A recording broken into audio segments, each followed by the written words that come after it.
So hello one welcome everyone, I welcome you all to the social science 2.0। मेरा नाम है शिवम दुबे और आज हम लोग पढ़ने वाले हैं कि how is federalism practised in India, कि भारत में कैसे फेडरलिज्म की प्रैक्टिस हुई है और भारत में फेडरलिज्म सक्सेस भी कैसे हुआ है। क्योंकि फेडरल शब्द का यूज भारतीय संविधान में कहीं से भी हमें देखने को नहीं मिलता है, जबकि आर्टिकल 1 भी अगर बोल रहा है तो बोल रहा है India is a union of state, India is a union of state की बातें कर रहा है। सो इस चैप्टर में हम लोग जानने वाले हैं कि how is federalism practice in India. देखिए, सिर्फ फेडरल कंट्री कह देना, प्रावधानों में रख देना, लिख देना is not sufficient for any country. Bharat की भी बात कर दें तो सिर्फ प्रावधानों में हमने देखा कि जितने भी फीचर्स ऑफ फेडरलिज्म है वो सभी इंडिया से मैच कर रहे हैं। तो सिर्फ मैच कर देने से आप एक फेडरल कंट्री नहीं बन जाते हैं, बल्कि आप अपने यहाँ फेडरल सिस्टम को कैसे प्रैक्टिस कर रहे हैं या प्रैक्टिस किए हैं कि नहीं, वो सक्सेस ऑफ फेडरलिज्म को रिप्रेजेंट करता है। सो ऐसे ही जितने भी इंपॉर्टेंट एस्पेक्ट बनते हैं उन सभी को to the point, line by line हम लोग अकॉर्डिंग टू एनसीईआरटी देखने वाले हैं, समझने वाले हैं। बात करें सबसे पहले टॉपिक की तो लिखा है constitutional provision are necessary for the success of federalism. संवैधानिक जो प्रावधान होते हैं वो कहीं न कहीं जरूरी होते हैं, किसके लिए? सक्सेस ऑफ फेडरलिज्म के लिए। But these are not sufficient, लेकिन सिर्फ प्रावधान ही पर्याप्त नहीं है। तो फिर क्या है कि if the federal experiment has succeeded in India it is not merely because of the clearly laid out the constitutional provision. अगर भारत में फेडरल सिस्टम सक्सेस हुआ है तो सिर्फ प्रावधानों की वजह से नहीं, बल्कि किन चीज़ों से? The real success of the federalism in India can be attributed to the nature of democratic politics in our country. जबकि भारत में जो फेडरल सिस्टम सक्सेस हुआ है तो सिर्फ प्रावधानों में लिख देने की वजह से नहीं, बल्कि real success of federalism in India की अगर बात करें तो वो भारत की नेचर ऑफ डेमोक्रेटिक पॉलिटिक्स पे कहीं ना कहीं डिपेंड किया हुआ है। यानी कि इसकी क्रेडिट जो है डेमोक्रेटिक पॉलिटिक्स को हम दे सकते हैं। यानी because of nature of democratic politics in India, India में फेडरलिज्म अपने वास्तविक रूप में सफल हुआ है, यानी फेडरलिज्म की प्रैक्टिस हुई है और वो सफल भी हुआ है। कैसे जानेंगे आगे टॉपिक्स में। So this ensure that the spirit of federalism, और यही बात जो नेचर ऑफ डेमोक्रेटिक पॉलिटिक्स है, जो लोकतांत्रिक राजनीति है, उसमें किस प्रकार से फेडरल सिस्टम की प्रैक्टिस हुई है, वही कहीं न कहीं स्पिरिट ऑफ फेडरलिज्म है। क्या है? स्पिरिट ऑफ फेडरलिज्म है, लोक संघवाद की क्या है? आत्मा है। रिस्पेक्ट फॉर डाइवर्सिटी, भारत के डेमोक्रेटिक पॉलिटिक्स की अगर बात करेंगे तो डाइवर्सिटी के लिए क्या है? रिस्पेक्ट आज भी है। And desire for living together, और साथ रहने की इच्छा। Become shared ideal in our country, ये कहीं ना कहीं शेयर्ड आइडियल हमारे देश का है। विविधताओं का सम्मान करना, साथ ही साथ एक साथ रहने के लिए भाई एग्रीमेंट होना, सभी लोग साथ रहना चाहते हैं। तो ये ऐसी इस प्रकार की जो डेमोक्रेटिक पॉलिटिक्स हमारे भारत की है वो कहीं ना कहीं रियल सक्सेस ऑफ फेडरलिज्म को रिप्रेजेंट करती है। आगे ये सभी टॉपिक्स हम लोग बिल्कुल क्रिस्टल क्लियर कर लेंगे, आप बिल्कुल इसका जो है टेंशन नहीं लीजिएगा। So let us look at the some of the major ways in which the happened. तो अब देखते हैं कि वो क्या क्या तरीके थे जिन तरीकों की वजह से हम कह सकते हैं कि भारत में फेडरलिज्म की प्रैक्टिस हुई है और भारत में फेडरल सिस्टम सक्सेस भी हुआ है। सो पहला पॉइंट हम लोग देखेंगे कि किन किन सोर्सेस के माध्यम से, किन किन माध्यमों से हम कह सकते हैं कि इंडिया में फेडरलिज्म की प्रैक्टिस हुई है और वो सफल भी हुआ है। यानी कि सिर्फ constitutional provision are not necessary for the success of federalism. देखो, सिर्फ प्रावधान लिख देना फेडरलिज्म की सक्सेस को रिप्रेजेंट नहीं करता है, बल्कि वहाँ की जो लोकतांत्रिक राजनीति है, कैसे सेंट्रल और स्टेट आपस में म्यूचुअल ट्रस्ट, म्यूचुअल कोऑपरेशन बना के चले हैं, ये इस बात को डिनोट करेगा कि वहाँ पे फेडरलिज्म की प्रैक्टिस हुई है कि नहीं हुई है। तो हम तीन पहलुओं पे, तीन एस्पेक्ट पे हम देखेंगे। चाहे पहला हो गया लिंग्विस्टिक स्टेट, दूसरा लैंग्वेज पॉलिसी और तीसरा आपका सेंट्रल स्टेट रिलेशन। इन तीनों एस्पेक्ट की वजह से हम बोलेंगे कि देखो भाई, भारत में फेडरलिज्म की प्रैक्टिस हुई है और उसमें सफलता भी हासिल हुई है। तो पहला एस्पेक्ट लिंग्विस्टिक स्टेट के माध्यम से हम कहेंगे कि भारत में फेडरलिज्म की प्रैक्टिस हुई है और सफलता भी मिली है। दूसरी चीज़, लैंग्वेज पॉलिसीज़ के माध्यम से भी लैंग्वेज पॉलिसी ऐसे अडॉप्ट की गई है कि उसमें भी हमें फेडरलिज्म की प्रैक्टिस होते हुए देखने को मिलती है। सेंट्रल स्टेट रिलेशन की बात करें तो पहले और आज के समय में दोनों के रिलेशन में भी काफ़ी जो है व्यवहार की बात करें रिस्पेक्ट की बात करें, पावर शेयरिंग की बात करें, तो उसमें तमाम डिफरेंसेस देखने को मिल जाते हैं। क्योंकि हम जानते हैं कि इंडिया एक बहुत ही ज़्यादा डाइवर्सिफाई कंट्री है। इंडिया क्या है, बहुत ही ज़्यादा डाइवर्सिफाई कंट्री। क्योंकि हमने देखा था कि बेल्जियम और श्रीलंका छोटे छोटे देश थे। क्या थे? छोटे छोटे देश थे, और एक ने पावर को एकमोडेट किया, एक ने पावर को कंसोलिडेट किया। शेयर नहीं किया, शेयर किया। तो जो शेयर छोटे देश भी अगर माइक्रो मैनेजमेंट ना करें, तो पावर शेयरिंग का अरेंजमेंट सही से ना करें, तो व्यवस्था बिगड़ जाती है। तो भारत की अगर बात करें, इंडियन कॉन्टेक्स्ट की बात करें, तो ये तो एक बड़ा देश है। यहाँ पे अगर फेडरलिज्म सही से प्रैक्टिस नहीं होता है, देन तो सिचुएशन वर्स्ट हो जाएगी। तो हम देखेंगे कि किन किन माध्यमों से भारत में फेडरलिज्म की प्रैक्टिस हुई है। तो सबसे पहला एस्पेक्ट है लिंग्विस्टिक स्टेट। लिंग्विस्टिक स्टेट बनाना, यानी भारत में भाषाई तौर पे क्या बनाए गए? राज्य बनाए गए। ये भाषाई तौर पे जो राज्य बनाए गए भारत में, ये बिल्कुल जीता जागता सबूत है कि भारत में फेडरलिज्म की प्रैक्टिस हुई है, और वो कहीं ना कहीं हमारे डेमोक्रेटिक पॉलिटिक्स को भी रिप्रेजेंट कर रहा है कि भाई it is the real success of federalism. Bharat में फेडरलिज्म की प्रैक्टिस भी हुई है और उसमें सफलता भी मिली है। क्या होता है, क्या क्या टॉपिक्स हैं? 1951, 1951 और 2020, इन दोनों मैप्स को अगर आप ध्यान से देखेंगे तो बहुत सारे डिफरेंसेस को पाएंगे। उस वक्त जो नंबर ऑफ स्टेट थे, जो सबकी बॉर्डर थी, जो सबके बॉर्डर्स थे, जो सबकी जो टेरिटरीज का एक आउटलाइन था, जो सिचुएशन था, जो वहाँ की भाषाएं थी, जो वहाँ का डाइवर्सिफिकेशन था, और वर्तमान में जो बॉर्डर्स हैं, जो टेरिटरीज हैं, जो लैंग्विस्टिक व्यवस्था है, वो कहीं ना कहीं बहुत ही बड़ा अंतर आया हुआ है। तो नए आप उस वक्त अगर बात करें 1956 की बात करें, तो 1956 में ओनली 20 अप्रॉक्सीमेट 14 ही स्टेट जो है एग्जिस्ट किया करते थे। लेकिन वर्तमान समय में हम जानते हैं कि 28 राज्य हैं वर्तमान समय में भारत में। तो ये 14 आए कहाँ से? तो 14 राज्य बिल्कुल बनाए गए, क्रिएट किए गए। इस आधार पे, लिंग्विस्टिक आधार पे, एथनिसिटी के आधार पे, ज्योग्राफी के आधार पे, कल्चर के आधार पे, और भी उन्हीं राज्यों में से ही जो एग्जिस्ट करते हुए उस वक्त राज्य थे, उन्हीं में से तोड़ तोड़ के जो है जहाँ जैसे नीड पड़ी वो से क्रिएशन ऑफ स्टेट वाले प्रोग्राम को सर्कुलेट कराया गया। ऐसा कारण क्या है? Because of power sharing, because of power sharing. इसको हम लोग डिटेल में इसी पॉइंट में समझने वाले हैं। The creation of linguistic state was the first and major test for democratic politics in our country। सबसे पहला जो मेजर चैलेंज था, सबसे पहला जो एक्सपेरिमेंट था हमारे देश के लिए, वो था क्रिएशन ऑफ लिंग्विस्टिक स्टेट। क्या था? क्रिएशन ऑफ लिंग्विस्टिक स्टेट, भाषाई तौर पे राज्य बनाना सबसे पहला मेजर चैलेंज था, मेजर जो है एक्सपेरिमेंट था पहला। इसके लिए हमारे डेमोक्रेटिक पॉलिटिक्स के लिए, हमारे देश के लोकतंत्र के लिए सबसे पहला मेजर टेस्ट था। क्यों? क्योंकि ये एक ऐसा टॉपिक था, हम लोग जानते हैं कि हमारा देश होता है 1947 में आज़ाद। 1947 में हमारा देश क्या होता है? इंडिपेंडेंट होता है। और इंडिपेंडेंट के बाद पार्टीशंस होते हैं, और एक बड़ा ही ब्लडी पार्टीशन हमें देखने को मिल जाता है, जिसमें कि बहुत ही ज़्यादा नरसंहार भी हमें देखने को मिलता है कि रिलीजन के आधार पर दो देश बढ़ जाते हैं, और दोनों देश में स्थिति बड़ी ही ज़्यादा ब्रूटल हो जाती है। और तत्काल उसी के कुछ दिनों के बाद अब जब लिंग्विस्टिक स्टेट की बात कही जाने लग रही है, तो लोगों के अंदर अब डर फिर से पैदा हो जाएगा कि एक बार धर्म के आधार पे अपने देश को बांटा तो इतनी बड़ी बुरी स्थिति हुई। अगर आप भाषाई तौर पे भी बांट देंगे तो हो सकता है स्थिति फिर वही हो जाए और देश फिर से डिसइंटीग्रेट हो जाए। ऐसी तमाम संभावनाएं व्यक्त किए जाएंगे लीडर्स के द्वारा। देखते हैं कि in 1947 the boundaries of several old state in India were change in order to create a new state. हम जानते हैं कि 1947 में जो तमाम जो ओल्ड स्टेट्स के बॉर्डर जो उस वक्त एग्जिस्ट किया करते थे वो तमाम बदल गए और नए नए स्टेट्स भी बन गए। This was done to ensure that people who spoke the same language lived in the same state। और ये इसलिए ही किया गया कि जो सेम भाषा यानी एक जैसी भाषा बोलने वाले लोग हैं वो एक स्टेट में रहें, एक जैसी टेरिटरी में रहें, एक स्थान पे रहें।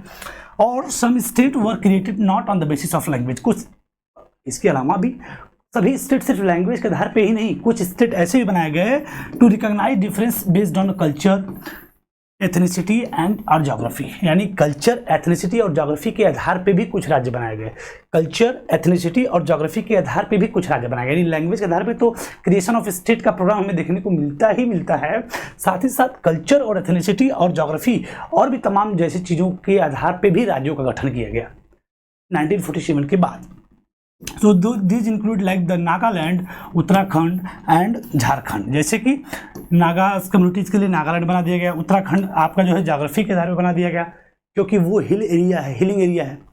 भले उत्तराखंड भाई यूपी में ही एग्जिस्ट किया करता था, यूपी उत्तर प्रदेश में था, फिर उसमें से उत्तराखंड टूट के निकल गया क्योंकि उसका जो जोग्राफिकल सिस्टम था वो अलग है, यूपी का जोग्राफिकल सिस्टम क्या है, अलग है। तो यहाँ पे 2 स्टेट यहाँ पे बन गए एंड झारखंड। तो ऐसे कुछ बातें इसमें करा है कि 1947 के बाद तमाम स्टेट्स की बाउंड्रीज क्या हो गई, बदल गई, नए नए स्टेट्स को क्रिएट कर दिया गया on the basis of language. और सिर्फ लैंग्वेज के आधार पे ही नहीं बल्कि कल्चर, ज्योग्राफी, एथनिसिटी के आधार पे भी नए नए राज्य क्या कर दिए गए, गठित कर दिए गए, बना दिए गए। So when the demand for the formation of state on the basis of language, जब अच्छा बनाए क्यों गए, क्योंकि डिमांड उठी, और जब डिमांड उठी तो जब डिमांड रेज हुई तो सम नेशनल जो लीडर्स थे fear that it would lead to the disintegration of the country, कि ये जो डिमांड है देश के लिए डिसइंटीग्रेशन का काम करेगी।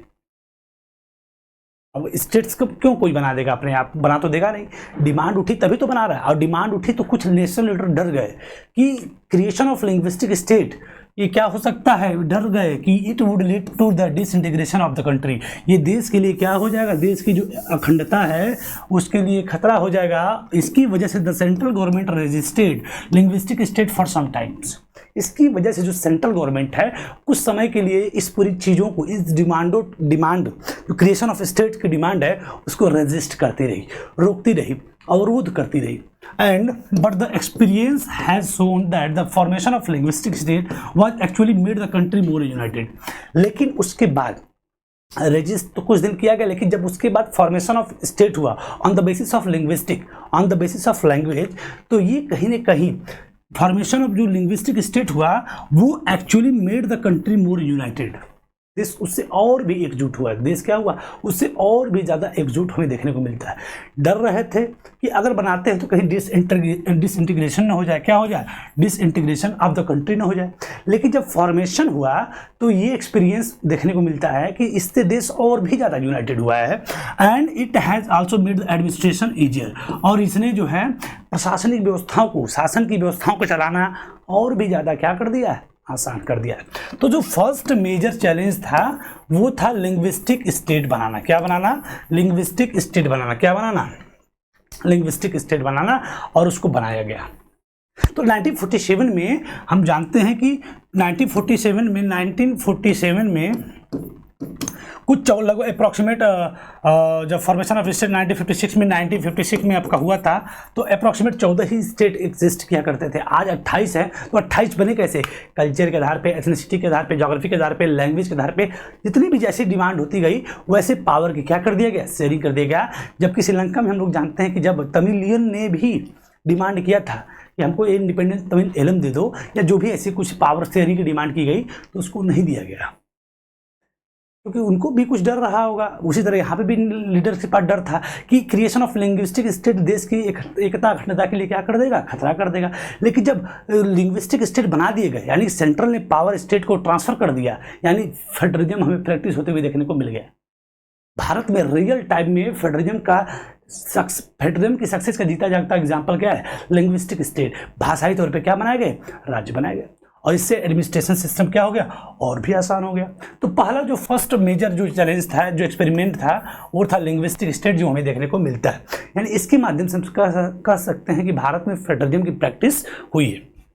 सेकेंड एस्पेक्ट की बात करें तो वो है लैंग्वेज पॉलिसी। भारत की जो लैंग्वेज पॉलिसी रही, वो किस तरीके की रही, उसको हम लोग देखते हैं। हम जानते हैं श्रीलंका के केस में कि श्रीलंका के केस में होता क्या है, श्रीलंका की जो official language, only official language Sinhala थी। उसने और जितनी भी लैंग्वेज एग्जिस्ट किया करती थी उसके देश में, उसको डिसरिगार्ड कर दिया, जिससे देश में टसल क्रिएट हो गया, टेंशन क्रिएट हो गया दोनों कम्युनिटीज़ के बीच में। लेकिन इंडिया कॉन्टेक्स्ट में अगर देखा जाए तो लैंग्वेज के ऊपर भी लैंग्वेज के मुद्दे पर भी सेंट्रल गवर्नमेंट ने फ्लेक्सिबिलिटी दिखाई, यानी पावर को शेयर किया। तो जब सेंट्रल गवर्नमेंट स्टेट को पावर शेयर करेगी तो यही तो रियल टाइम में फेडरलिज्म हमें दिखाता है, फेडरलिज्म की प्रैक्टिस होते हुए दिखाता है। सो एक second test for the Indian federation is the language policy. जो पहला टेस्ट क्या था, लिंग्विस्टिक स्टेट, और दूसरा टेस्ट क्या था, लैंग्वेज पॉलिसी। भारत की जो भाषाई नीति है वो किस तरीके से बनी है, समझते हैं उसको। Our constitution did not give status of national language. National language हमारे देश की कोई नेशनल लैंग्वेज है ही नहीं, कोई एक भाषा हमारे देश की भाषा राष्ट्रभाषा है ही नहीं। जैसे कि राष्ट्रीय फूल है, राष्ट्रीय पिता है, राष्ट्रीय फल है, तमाम चीज़ें, लेकिन राष्ट्रीय भाषा हमारी नहीं है। कोई भी एक भाषा हमारी राष्ट्रीय भाषा नहीं है। ये जान के आपको हैरानी होगी और पता होगा तो अच्छी बात है कि हमारे देश की कोई भी राष्ट्रभाषा नहीं है, बल्कि हमारे यहाँ ऑफिशियल लैंग्वेज के रूप में 22 भाषाओं को एडॉप्ट करा गया है। कोई एक दो भाषा नहीं बल्कि 22 लैंग्वेज को शेड्यूल लैंग्वेज में एडॉप्ट करा गया है, स्वीकार करा गया है। अर्थात हमारे संविधान ने किसी भी भाषा को नेशनल लैंग्वेज का जो है स्टेटस नहीं दिया, किसी भी लैंग्वेज को स्टेटस नहीं दिया है नेशनल लैंग्वेज का। हिंदी की बात करें तो हमको लगता है कि हिंदी हमारी क्या है, राष्ट्रभाषा है, लेकिन हिंदी ओनली ऑफिशियल लैंग्वेज है। क्या है, ऑफिशियल लैंग्वेज है। Hindi was identified as the official language. Hindi क्या है, सिर्फ और सिर्फ क्या है, ऑफिशियल लैंग्वेज है। और हिंदी ही नहीं बल्कि but Hindi is the mother tongue of only about 40% of the Indians. देखो हिंदी को अगर तर्क देंगे नहीं, हिंदी को बना दो भाई मातृभाषा, मदर टंग तो है हम लोगों की, लेकिन उसको नेशनल लैंग्वेज बना देंगे। तो हिंदी के बारे में आपको जानना होगा कि हिंदी को बोलने वाले कितने परसेंट लोग हैं, 40%। पूरे देश की बात करें तो लगभग 40% लोग भारत में हिंदी बोलते हैं। क्या बोलते हैं, हिंदी लैंग्वेज को यूज करते हैं। And therefore there were many safeguard to protect other language. ठीक है, अदर लैंग्वेज को भी प्रोटेक्ट मामला बोला कि there were many safeguard to protect other language. Hindi की बात करें, ठीक है, हिंदी को आप जो है मदर टंग के रूप में स्वीकार कर सकते हैं क्योंकि ये लगभग 40% बोली जाती है, लेकिन साथ ही साथ अदर भाषाओं को आपको सेफगार्ड देना पड़ेगा। जो अदर लैंग्वेज हैं उनको भी आपको जो एग्जिस्ट करते हैं उनको, उनके लिए भी सुरक्षा काम करना, उनको भी प्रमोट करना पड़ेगा। किसी को इम्पोज, किसी भी लैंग्वेज को आप इम्पोज नहीं करेंगे, किसी भी लैंग्वेज को आप इम्पोज प्रमोट कुछ भी नहीं कर सकते हैं, लेकिन आप उसको किसी पे इम्पोज नहीं कर सकते हैं। सो बिसाइड हिंदी की बात करें तो हिंदी हमारी पहली बात तो नेशनल लैंग्वेज नहीं है, और हिंदी हमारी क्या है, ऑफिशियल लैंग्वेज है। और सिर्फ हिंदी नहीं बल्कि beside Hindi there are 21 other language, 21 other language recognised as the schedule language by the constitution. संविधान की बात करें तो हिंदी के अलावा 21 और भाषाएं, हिंदी के अलावा 21 और भाषाएं, यानी कि हिंदी को जोड़ दें और प्लस 21 यानी कि 22 भाषाएं, यानी हमारे शेड्यूल लैंग्वेज में टोटल 22 भाषाएं हैं जिनको ऑफिशियल लैंग्वेज का दर्जा मिला हुआ है, उसमें इंग्लिश भी इंक्लूड है। यानी टोटल हमारे शेड्यूल लैंग्वेज में 22 भाषाएं, हिंदी को लेके 21, हिंदी को छोड़ के 21 और हिंदी को लेके 22, टोटल 22 भाषाएं हमारे शेड्यूल लैंग्वेज में एग्जिस्ट करती हैं। एंड इसका मतलब ये हो गया कि कोई भी कैंडिडेट जो कि एग्जामिनेशन देना चाहता है, कोई भी सेंट्रल गवर्नमेंट पोजीशन के लिए कोई अगर एग्जाम कंडक्ट होता है और कोई भी कैंडिडेट उस एग्ज़ाम को देना चाहता है तो वो उस एग्ज़ाम को किसी भी इस पूरे 22 भाषाओं में से किसी भी एक भाषाओं को क्या कर सकता है, किसी भी एक भाषा को चूज कर सकता है और उसमें अपने एग्ज़ाम को दे सकता है।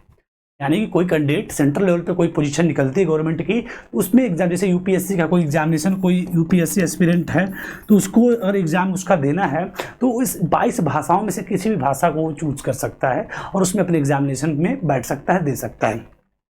So state to have their own official language. इन सब के अलावा स्टेट की भी खुद की भी क्या होती है, ऑफिशियल लैंग्वेज। क्या होती है, ऑफिशियल लैंग्वेज होती है। तो अभी तक हमने क्या क्या देखा, हमने देखा कि फेडरलिज्म की प्रैक्टिस कैसे हुई। पहले लिंग्विस्टिक स्टेट्स के माध्यम से हमने कहा यस भारत में फेडरलिज्म की प्रैक्टिस हुई, भारत में फेडरलिज्म सक्सेस भी हुआ। लिंग्विस्टिक स्टेट्स के माध्यम से पहला एक्सपेरिमेंट देखने को मिला। दूसरा एक्सपेरिमेंट हमारा लैंग्वेज पॉलिसीज़ की बात करें तो लैंग्वेज पॉलिसी ऐसी बनाई गई, किसी एक भाषा को प्रमोट नहीं किया गया। यानी हिंदी की ही बात कर दे तो हिंदी भी हमारे देश की कोई, मतलब हमारे देश में कोई भी राष्ट्रभाषा नहीं है, और जो है भी तो ऑफिशियल लैंग्वेज। हिंदी भी क्या है, ऑफिशियल लैंग्वेज। हिंदी के अलावा 21 और ऑफिशियल लैंग्वेज, यानी टोटल 22 ऑफिशियल लैंग्वेज है। यानी कि कोई भी कैंडिडेट चाहे तो सेंट्रल लेवल की पोजीशन कोई निकलती है तो उस 22 भाषाओं में से किसी भी एक भाषा में एग्जाम दे सकता है। और साथ ही साथ स्टेट्स की अपनी खुद की भी ऑफिशियल लैंग्वेज हो सकती है। भाई हर स्टेट अपना जो है ऑफिशियल लैंग्वेज, जो वहाँ की जो रीजनल लैंग्वेज होती है उसको अडोप्ट करके अपनी ऑफिशियल लैंग्वेज बना सकता है। यानी कि इस पायदान पे लैंग्वेज के मामले में ऐसी पॉलिसी बनाई गई कि बड़ी ही फ्लेक्सिबिलिटी देखने को मिलती है, इम्पोजिशन देखने को नहीं मिलता है। The leaders of our country adopted a very cautious attitude in spreading the use of Hindi. भाई हमारे जो लीडर्स हैं, आज भी देखा जाए नॉर्थ इंडिया और इधर आपके जो है इस पार्ट यूपी बिहार और इधर दिल्ली के इस क्षेत्र में देखा जाए, ऊपर अपर पार्ट ऑफ इंडिया की बात करें तो वहाँ पे आज भी और अप्रॉक्सीमेट अधिक से अधिक भाषा में जो सेंट्रल गवर्नमेंट जो भी बनती है वो हिंदी भाषा का यूज करती है। तो हिंदी भाषा को थोड़ा सा वैल्यू मिलती है, लेकिन ये नहीं कि उसको आप इम्पोज नहीं कर सकते। कोई भी गवर्नमेंट है वो उसको इम्पोज नहीं कर सकती है। सो वही कह रहा है कि जो spreading of use of Hindi के लिए हमारे जो लीडर्स हैं बड़े ही कॉशियस एटीट्यूड रखते हैं। इसके लिए according to the constitution the use of English for official purpose was stop in 1965। 1965 में इसकी वजह से जो है कि ये हुआ कि जो ब्रिटिशर्स थे उन्होंने भारत को कॉलोनाइज किया था, गुलाम बनाया था, और जिसकी वजह से उन्होंने अपनी कौन सी भाषा है जो उनकी लैंग्वेज थी इंग्लिश लैंग्वेज, उसको यहाँ पे पूरा फैलाया हुआ था। तो अंग्रेज तो चले गए, ये हुआ कि अब इंग्लिश को भी बंद कर दिया जाएगा। लेकिन जो इंग्लिश का अब तक यूज हो रहा है ऑफिशियल पर्पज़ के लिए उसको भी हम लोग क्या कर देंगे, बंद कर देंगे। कब? 1965 में। कब? 1965 में अंग्रेजों की जो भाषाएं, चूँकि अंग्रेज चले गए तो उनकी भाषाओं को भी हम लोग क्या कर देंगे, क्विट कर देंगे, उनको भी उसको भी हटा देंगे 1965 आते आते। क्योंकि ये जो लैंग्वेज है उनकी लीगेसी को दिखाता है, उनकी परंपरा को दिखाता है, अंग्रेजों की व्यवस्था को दिखाता है, तो हम उसको भी खत्म कर देंगे। लेकिन अब इस पायदान पे देखा जाए, how ever many non Hindi speaking state, बहुत सारे ऐसे नॉन हिंदी स्पीकिंग स्टेट थे जो डिमांड करने लगे कि use of English to be continue, कि इंग्लिश के भी यूज को क्या किया जाए, कंटिन्यू किया जाए। देखो सरकार चाहती है कि इंग्लिश को हटा दें, लेकिन कुछ नॉन हिंदी स्पीकिंग जैसे तमिलनाडु, बेसिकली तमिलनाडु और भी तमाम देश हैं, आंध्र प्रदेश और भी तमाम केरला हैं, तो इन सभी जो नॉन हिंदी स्पीकिंग जो राज्य हैं उन्होंने कहा नहीं हिंदी इंग्लिश को आप जो है कंटिन्यू करिए, इंग्लिश को आप हटा नहीं सकते। इसके लिए तमाम जो है प्रोटेस्ट भी हमें देखने को मिल जाते हैं साउथ इंडियन रीजन्स में। So in Tamil Nadu this movement took a violence form, वो तमाम मूवमेंट भी हुए जो कि वायलेंस फॉर्म लेते हैं कि नहीं, वो डिमांड करते थे the use of English to be continue, कि जो इंग्लिश का जो यूज है वो कंटिन्यू रहे, उसको आप हटाएंगे नहीं। So the central government responded by agreeing to continue the use of English along with the Hindi for the official purpose. तो इसकी वजह से जो सेंट्रल गवर्नमेंट है वो हिंदी के साथ साथ इंग्लिश को भी ऑफिशियल पर्पज के लिए क्या कर देती है, कंटिन्यू कर देती है। तो भाई इसको भी कर देते हैं। So promotion of Hindi continue to be the official policy of the government of India. जो गवर्नमेंट ऑफ इंडिया है वो प्रमोशन ऑफ हिंदी करती है, बार बार देखने को मिल जाता है। वो यही है कि ऑफिशियल पॉलिसी उसकी ऐसी रही है कि वो प्रमोशन ऑफ हिंदी करती है। क्या करती है? हिंदी का प्रमोशन करती है। लेकिन promotion does not mean that the central government can impose Hindi on the state while the people speaking different language. Promotion कर सकती है कि प्रमोशन का मतलब ये नहीं है कि जिन स्टेट्स में डिफरेंट लैंग्वेज बोली जाती है वहाँ पे हिंदी को आप क्या कर दीजिए, इम्पोज कर देती है। यानी सरकार प्रमोशन कर सकती है, करती भी है, लेकिन वो कहीं भी हिंदी को किसी को डिफरेंट लैंग्वेज बोलने वाले स्टेट्स में, रीजन में इम्पोज नहीं करती है। तो यानी कि यहाँ पे देखने को मिल गया कि the flexibility show by the Indian political leaders helped our country avoid the kind of situation that Sri Lanka find itself. तो जैसी सिचुएशन श्रीलंका में हमें भाषाई तौर पे देखने को मिल जाती है कि इतना टफनेस, इतना रूडनेस देखने को मिलता है लैंग्वेज के प्रति श्रीलंका में, वैसे रूडनेस यहाँ पे देखने को नहीं मिलती है, फ्लेक्सिबिलिटी देखने को मिलती है। हिंदी है, ठीक है, प्रमोशन भी है, इम्पोजिशन नहीं है।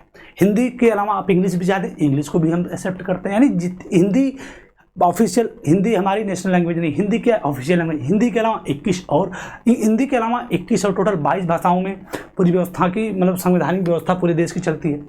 यानी कि किसी एक भाषा को प्रिविलेज नहीं दिया जा रहा है, और आप प्रमोट भी कर रहे हैं तो प्रमोट कर सकते हैं, लेकिन इम्पोज नहीं कर सकते किसी भी डिफरेंट लैंग्वेज बोलने वाले स्टेट्स में। यानी कि ये पूरी जो फ्लेक्सिबिलिटी सेंट्रल गवर्नमेंट के द्वारा दिख रही है, ये कहीं ना कहीं दिखाती है real success of federalism, real success of federalism. यानी भारत की जो भाषाई नीति है, भारत की जो लैंग्वेज पॉलिसी है, वो कुछ इस तरीके से है कि किसी भी प्रकार से सेंट्रल गवर्नमेंट स्टेट गवर्नमेंट को किसी भी भाषा के प्रति रिस्ट्रिक्शन, किसी भी भाषा के प्रति प्रमोशन, किसी भी भाषा के प्रति इम्पोजिशन की स्थिति में नहीं दिखता है, पूरी तरीके से फ्लेक्सिबिलिटी दिखा रहा है। यानी ये भी कहीं ना कहीं फेडरलिज्म की प्रैक्टिस लैंग्वेज पॉलिसीज़ के माध्यम से हमें देखने को मिल जाता है। और इंडिया में हम इस लैंग्वेज पॉलिसीज़ के माध्यम से जो एक्सपेरिमेंट हुआ second major test of language policy, इसके माध्यम से हम कह सकते हैं कि भारत में फेडरलिज्म की प्रैक्टिस हुई है। And the third point is that central state relation. अगला पॉइंट हमारा जो है सेंट्रल स्टेट रिलेशन, यानी कि केंद्र और राज्य के बीच में संबंध की बात करें तो इसकी बात करेंगे।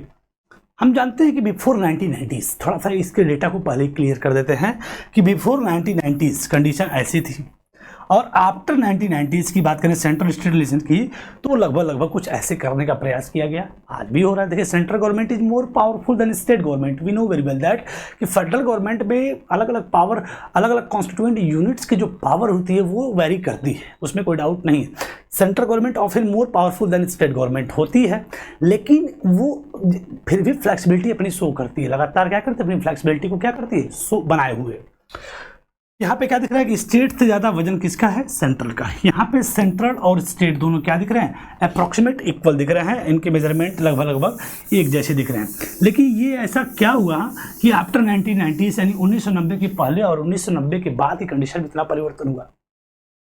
इसको हम लोग इस टॉपिक में जानेंगे कि जो सेंट्रल गवर्नमेंट और स्टेट गवर्नमेंट के बीच जो रिलेशन था, उसमें भी कहीं कहीं व्यवहारन या व्यवहारास्पद रूप से या फिर जो भी है मोरलिटी के आधार पे बड़े ही मधुर हुए, अच्छे हुए, ठीक हो गए। पहले क्या था, नहीं था। कैसे नहीं था कि the reconstruction of the central state relation is one more way in which federalism has been strengthened in practice. तो ये जो सेंट्रल स्टेट रिलेशन की अगर बात करें तो एक और तरीका है जिसकी वजह से हम लोग बोल सकते हैं कि फेडरलिज्म और मजबूत हुआ है भारत में। भारत में फेडरलिज्म और क्या हुआ है, मजबूत हुआ है। How the constitutional arrangement for the sharing power work in reality depend to a large extent on how the ruling parties and leaders follow this arrangement. Same वही बात कही जा रही है कि सेंट्रल स्टेट कोई भी गवर्नमेंट है, रूलिंग गवर्नमेंट है, उसकी जो पॉलिसीज कैसे होगी सभी पूरे देश के प्रति, डेमोक्रेटिक पॉलिटिक्स के प्रति, वो कहीं ना कहीं वही उसी पर पावर शेयरिंग क्या करता है, रियलिटी उसका जो डिपेंडेंसी है वो उसी बात पर डिपेंड करता है कि जो पार्टीज़ हैं, जो पॉलिटिकल लीडर्स हैं, जो रूलिंग लीडर्स हैं, वो किस प्रकार से डेमोक्रेटिक पॉलिटिक्स में अपने काम को करते हैं और कैसे कोऑपरेशन करते हैं, कैसे कामों को अंजाम देते हैं, वो कहीं ना कहीं रियल सक्सेस ऑफ फेडरलिज्म वो भी है। यानी कि वही कह रहा है constitutional arrangement for sharing power work in reality. जो रियलिटी में वर्क करता है वो किस बात पर डिपेंड करता है कि large extent and how the ruling parties and leaders follow this arrangement. जो अरेंजमेंट बना हुआ है पावर शेयरिंग का, वो भाई देखो लार्ज एक्सटेंट और how the ruling party and leaders follow, जो अरेंजमेंट पावर शेयरिंग का बना हुआ है उसको किस तरीके से पॉलिटिकल पार्टीज, पॉलिटिकल लीडर्स, जितने भी रूलिंग पार्टीज हैं, कैसे उसको फॉलो करती है, इस पे कहीं ना कहीं पावर शेयरिंग रियलिटी में डिपेंड करता है। पावर शेयरिंग का जो कॉन्स्टिट्यूशनल अरेंजमेंट है वो इस बात पे डिपेंड करता है कि जो डेमोक्रेटिक लीडर्स हैं, जो पॉलिटिकल लीडर्स हैं, किस तरीके से इस पूरे अरेंजमेंट को क्या कर रहे हैं, फॉलो कर रहे हैं। सो बिफोर 1990s और आफ्टर 1990s के बारे में दोनों समझ लेते हैं एस्पेक्ट। हम जानते हैं for a long time the same party ruled both at the centre and the most of the state.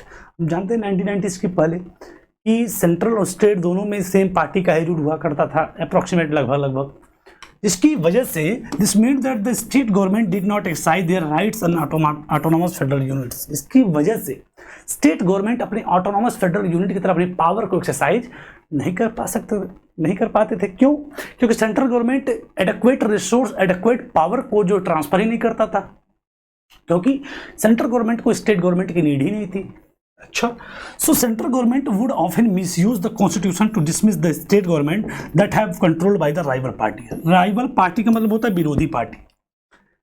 कभी कभी तो ऐसा भी देखने को मिल जाता है, कभी कभी ऐसा भी मिल जाता था कि चूंकि सेंट्रल गवर्नमेंट क्या है, ऑटोनॉमस पावर को क्या कर रहा है, इंजॉय कर रहा है। सेंट्रल गवर्नमेंट जो है अकेले अपनी पूर्ण बहुमत सरकार बना के सरकार चला रहा है, तो उसको there are no any types of need of state government, तो उसको स्टेट गवर्नमेंट की नीड ही नहीं है। जब उसको नीड नहीं है तो स्टेट गवर्नमेंट की बातें क्यों सुनेगा, उससे पावर शेयर क्यों करेगा। तो बिफोर 90s के पहले ये कंडीशन देखने को मिलती थी। साथ ही साथ अगर सेंट्रल में कोई और है, स्टेट में सेम वही है, उसी की पार्टी की सरकार है, तब तो दोनों जो है शेयर करें ना करें हल्का फुल्का अपना काम चलता है। लेकिन अगर राइवल पार्टीज हैं, क्या है, राइवल पार्टीज हैं, विरोधी पार्टी अगर एग्जिस्ट कर रही है स्टेट में और सेंट्रल में कोई दूसरी पार्टी है, तो अब कॉन्स्टिट्यूशनल प्रोविजन का मिसयूज करके वहां की सरकार को क्या कर देते थे, डिसमिस कर देते थे। यानी कि सेंट्रल में कोई पार्टी है, स्टेट में कोई और पार्टी है, तो राइवल पार्टी है तो उसको संविधान का यूज करके, संविधान का मिसयूज करके उस पार्टी की सरकार को निरस्त कर देते थे, डिसमिस कर देते थे, हटा देते थे। सो इससे कहीं ना कहीं this undermine the spirit of federalism, इससे कहीं ना कहीं फेडरलिज्म कमजोर होता था, यानी पावर की शेयरिंग नहीं होती थी। लेकिन आफ्टर 1990 कंडीशन क्या हो जाती है, बदल जाती है। क्या बदल जाती है कि this period saw the rise of regional political party in many states of the country. एक ऐसा समय आया 1990 के बाद कि तमाम रीजनल पार्टीज अलग अलग स्टेट्स में अब धीरे धीरे राइज होने लगी, बढ़ने लगी। उनका जो प्रभुत्व डोमिनेंस अपने अपने क्षेत्र में क्या होने लगा, दबदबा बनने लगा। So this was also the beginning of era of collision government at the centre. और ये एक ऐसा समय भी आ गया जब सेंट्रल में एरा ऑफ कोलिजन गवर्नमेंट, एक ऐसा युग शुरू हो गया कोलिजन गवर्नमेंट का, गठबंधन की सरकार का, अलायंस बनाने का। क्यों नीड क्यों पड़ रही, क्योंकि सेंट्रल 1990 की पहले सेंट्रल गवर्नमेंट अकेले ही पर्याप्त उतने वोट्स को पा जाता था, उतनी सीट उसकी मिल जाती थी जिससे वो खुद अकेले सरकार बना ले। तो उसको there are no need of state government, no need any types of help, किसी भी टाइप्स ऑफ हेल्प की स्टेट गवर्नमेंट की उसको जरूरत ही नहीं पड़ती थी। लेकिन एक समय आया 1990 के बाद की बात करें तो अब सेंट्रल गवर्नमेंट अकेले पूर्ण बहुमत नहीं पाती थी, सरकार नहीं बना पाती थी। तब अब उसको क्या चाहिए, help of regional political parties, जितनी भी क्षेत्रीय पार्टी, जितनी भी स्टेट पार्टी है, उनका अब उसको क्या चाहिए, हेल्प चाहिए। So this was the beginning of era of collision government at the centre. Centre में अब जो है कोलिजन गवर्नमेंट का कॉन्सेप्ट अब शुरू होने जा रहा है। So since no single party, because कि since no single party got a clear majority in the Lok Sabha, क्योंकि लोकसभा में कोई भी एक सिंगल पार्टी अकेले मेजोरिटी नहीं पाती थी, बहुमत नहीं पाती थी। So the major national parties had to enter into a alliance with the many parties including several regional parties to form a government at the centre. गवर्नमेंट में अपनी सरकार को बनाने के लिए, सेंट्रल में अपनी सरकार को बनाने के लिए अब उन्हीं सरकार को, उन्हीं पार्टीज को जो सेंट्रल में एग्जिस्ट किया करते थे, अब उनको एक ऐसे नेगोशिएशन में हिस्सा लेना पड़ता था जिसमें कि वो रीजनल पार्टी से क्या करेंगे, कोलैबोरेट करेंगे, कोऑपरेशन करेंगे, उनसे हेल्प लेंगे कि चलो तुम मेरे साथ मिलो, गठबंधन की सरकार बनाते हैं। तब जाके उनकी सरकार बन पाती थी, कहाँ पे, सेंटर में। तो अब क्या कि several regional parties to form a government at the centre, यानी कि अब उनको सेंटर में अपनी गवर्नमेंट बनाने के लिए तमाम रीजनल पार्टीज को क्या करना पड़ता था, उनके साथ अलायंस बनाना पड़ता था। अलायंस यानी गठबंधन बनाना पड़ता था। अगर आप उनको उनकी हेल्प चाहिए, आपको सेंट्रल को पहले स्टेट की कोई जरूरत नहीं थी, तो वो उसको पावर को भी ट्रांसफर नहीं करता था, यानी फेडरलिज्म की प्रैक्टिस नहीं होती थी। लेकिन 1990 के बाद स्टेट की जरूरत सेंट्रल को पड़ने लगी, और जब जरूरत पड़ने लगी तो ये हेल्प क्यों करेंगे, तो ये कुछ ना कुछ इसको एडेक्वेट रिसोर्स, एडेक्वेट पावर से इनको शेयर करेंगे, यानी संबंध जो पहले नहीं थे वो संबंध मधुर हो जाएंगे। क्योंकि इनको जो है सेंट्रल में अपनी सेंट्रल गवर्नमेंट बनाने के लिए इस पॉलिटिकल पार्टी को स्टेट गवर्नमेंट की क्या चाहिए, हेल्प चाहिए, क्योंकि ये क्लियर मेजोरिटी नहीं पा रहे हैं। तो जब इनको इनकी हेल्प चाहिए तो अब इनसे इनके संबंध क्या रहेंगे, सही रहेंगे, और ये पावर को शेयर भी करेंगे, यानी फेडरलिज्म को रियल टाइम प्रैक्टिस भी करेंगे। So this led to a new culture of power sharing and respected for the autonomy of the state government. और एक नया कल्चर शुरू हो गया किसका, पावर शेयरिंग का, जिसकी वजह से अब पावर को ये क्या कर रहे हैं, शेयर कर रहे हैं, क्योंकि एक नया कल्चर शुरू हो गया पावर शेयरिंग का, और पावर शेयरिंग कर रहे हैं, और इससे कहीं ना कहीं अब स्टेट की जो ऑटोनॉमी है वो प्रोटेक्ट होने लगी। यानी कि 1990s के बिफोर, 1990s के आफ्टर कंडीशन काफ़ी क्या हो गई, बदल गई, और फेडरल सिस्टम और स्ट्रेंथन हो गया। फेडरल सिस्टम क्या हो गया, स्ट्रेंथन हो गया। सो इस तरीके से हमने हाउ इज फेडरलिज्म प्रैक्टिस जैसे इंपॉर्टेंट एस्पेक्ट को, क्रूशियल एस्पेक्ट को हमने डिटेल में क्या कर लिया, पढ़ लिया। इसको हमने 3 एस्पेक्ट में पढ़ा। पहला एस्पेक्ट हमारा क्या था, लिंग्विस्टिक स्टेट। क्या था, लिंग्विस्टिक स्टेट, यानी लिंग्विस्टिक स्टेट के आधार पर हम लोग बोल सकते हैं कि भारत में फेडरलिज्म की प्रैक्टिस हुई थी। दूसरा, भारत की लैंग्वेज पॉलिसी कुछ ऐसी अडॉप्ट की गई कि किसी भी एक भाषा को स्पेशल स्टेटस नहीं दिया गया। तो इससे हम समझ सकते हैं कि भाई पावर शेयरिंग सभी भाषाओं में हुई, यहाँ पे फेडरलिज्म की प्रैक्टिस देखने को मिल जाती है। दूसरी चीज़, सेंट्रल स्टेट रिलेशन की बात करें तो उसमें भी मधुरता आई, क्योंकि बिफोर 1990s और आफ्टर 1990s स्थितियाँ क्या हो गई, बदल गई। यानी जो फेडरलिज्म नहीं होता था वो फेडरलिज्म की प्रैक्टिस अब शुरू हो चुकी है। सो इन तीनों एस्पेक्ट की वजह से हम बोल सकते हैं कि भारत में फेडरलिज्म की प्रैक्टिस हुई है, भारत में फेडरलिज्म की प्रैक्टिस भी हुई है, और भारत में फेडरलिज्म सक्सेस भी हुआ है। सो अब इसके बाद अगली जो लास्ट इंपॉर्टेंट एस्पेक्ट है वो है डिसेंट्रलाइजेशन। क्या है, डिसेंट्रलाइजेशन, यानी विकेंद्रीकरण, सत्ता का, पावर का विकेंद्रीकरण। लास्ट हेडिंग है इस चैप्टर का। इसी के साथ आपका ये चैप्टर पूरा क्या हो जाएगा, लास्ट लेक्चर में पहुंच जाएगा, अपने पूरे अंतिम पड़ाव में आ जाएगा और चैप्टर कंप्लीट हो जाएगा। सो आई होप आज का सेशन आपको कंप्लीट समझ में आया होगा। इसी के साथ सेशन को साइन ऑफ करते हैं। Thank you everyone.